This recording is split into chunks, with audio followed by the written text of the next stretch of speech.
కవిత బెయిల్పై జగ్గారెడ్డి కీలక వ్యాఖ్యలు చేశారు. బెయిల్ వస్తుందని 2-3 రోజుల నుంచి బీఆర్ఎస్ నేతలు ప్రచారం చేస్తున్నారన్నారు. న్యాయమూర్తుల తీర్పు రాకముందే బెయిల్ వస్తుందని ఎలా చెప్తారన్నారు కాంగ్రెస్ నేత జగ్గారెడ్డి. పార్లమెంట్ ఎన్నికల్లో బీఆర్ఎస్ డమ్మీ పాత్ర పోషించిందన్నారు కాంగ్రెస్ నేత జగ్గారెడ్డి.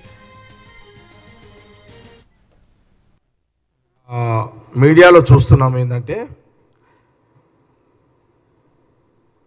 బెయిల్ ఒక కోర్టులో బెయిల్ వచ్చేంత వరకు జడ్జి గారు బెయిల్ వచ్చేంత వరకు ఆయన కూర్చో అంటే జ్యుడిషియల్లో జడ్జి గారు సీట్లో కూర్చున్న తర్వాత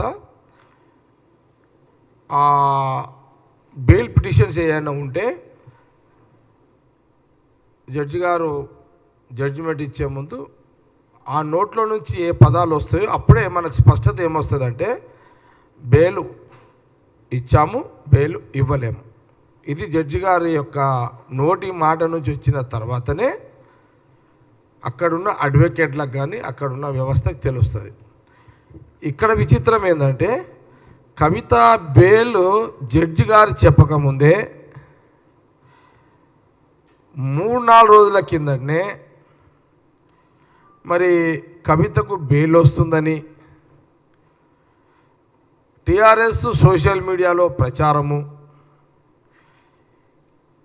కేటీఆర్ 2 రోజుల ముందే ఢిల్లీకి వెళ్ళి కవిత బెయిల్ రాగానే ఒక రాజకీయ వాతావరణాన్ని సృష్టించుకొని ఆమెకు స్వాగతం పలికి ఒక కార్యాచరణ. దీన్ని చూస్తుంటే మనకేమనిపిస్తుంది, అసలు ఏ ఛానల్ ఏ మీడియా వాళ్ళు ఆఫ్ ది రికార్డులు ఏం చెప్తున్నారంటే నేను 3-4 రోజులు చూస్తున్నా బెయిల్ వచ్చేస్తుంది అయిపోయినట్టే, బెయిల్ వస్తుంది అయిపోయినట్టే అని ఇక్కడ రిపోర్టర్లు చెప్తున్నారు. తెలంగాణ గడ్డ మీద రిపోర్టర్లు చెప్తున్నారు. అంతా జడ్జి చెప్పాల్సిన జడ్జిమెంట్ని ఈడ అడ్వకేట్ ఈడ రిపోర్టర్లే చెప్పేస్తున్నారు. ఈడ వాళ్ళు బీఆర్ఎస్ రిపోర్టర్లే చెప్పేస్తున్నారు. ఇది విచిత్రమైన సంఘటన. జ్యుడిషియల్లో బెయిల్ జడ్జి గారు చెప్పకముందే బీఆర్ఎస్ రిపోర్టర్లు సోషల్ మీడియాలో వైరల్ ఏర్పాట్లు హంగామా. ఈ 5 నెలలు ఆమె జైల్లో ఉన్నదానికి ఆమెను కొంత బాగా ఎక్స్పోజ్ చేసి కొంత దాన్ని క్రెడిట్ రాజకీయంగా బెనిఫిట్ తీసుకోవాలని ఒక డయాగ్రాము ఒక డిజైను. ఇది విచిత్రమైన. జడ్జి గారు చెప్పకముందే టీఆర్ఎస్ రిపోర్టర్లు జడ్జిమెంట్ ఇచ్చేసారు. జడ్జి గారు చెప్పకముందే కేటీఆర్ గారు ఆల్రెడీ లీక్ ఇచ్చేసిండు. జడ్జిమెంట్ రాకముందే కేసీఆర్ గారు ఆల్రెడీ డిజైన్ తయారు చేసిండు. ఇప్పుడు అంటే బీజేపీ ప్రభుత్వము బీఆర్ఎస్ పార్టీకి